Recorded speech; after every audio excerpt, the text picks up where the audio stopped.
வணக்கம். Seshadri, labour law advisor, corporate trainer, POSH IC member.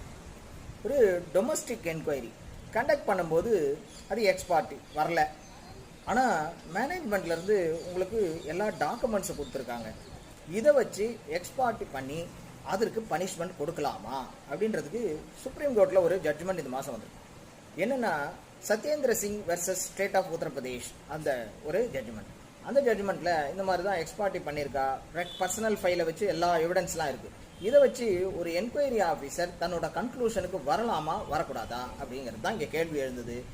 அவர் என்ன பண்ணியிருக்கார், கொடுத்துருக்கிற ரெக்கார்டை வச்சு அவர் கன்க்ளூஷனுக்கு வந்துட்டார். அதுக்கப்புறம் அதை ஆராயலை, அதுக்குண்டான ஏதாவது விட்னஸ் இருக்கான்னு கேட்கல, எதுவுமே கேட்காம அந்த ரெக்கார்டை மட்டும் வச்சுட்டு he has come to the conclusion.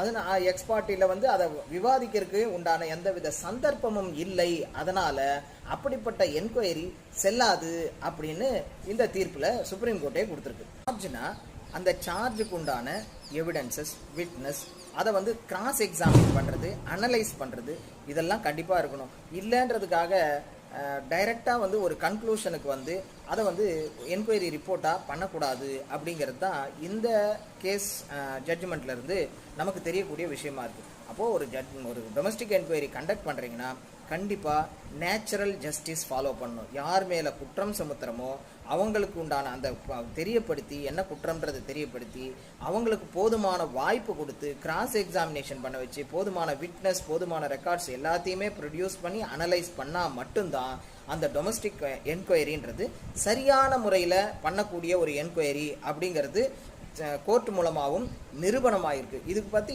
தனி சட்டம்லாம் எதுவும் கிடையாது. கோர்ட் ப்ரொசீஜரை தான் நம்ம டொமஸ்டிக் என்கொயரியாக கண்டக்ட் பண்ணுறோம். அப்படி கண்டக்ட் பண்ணும்போது ரொம்ப கேர்ஃபுல்லாக இருக்கணும். அதனுடைய ப்ராசஸ் எல்லாத்தையும் ஃபாலோ பண்ணி நேச்சுரல் ஜஸ்டிஸ் அப்படிங்கிறது எல்லா இடத்துலையும் என்ஷூர் ஆகுதா அப்படிங்கிறத நாம் உறுதிப்படுத்தி கொள்ள வேண்டும் அப்படிங்கிறதும் இதுலேருந்து தெரியுது. மேலும் தகவல்களை சந்திக்கிறேன். தேங்க்யூ.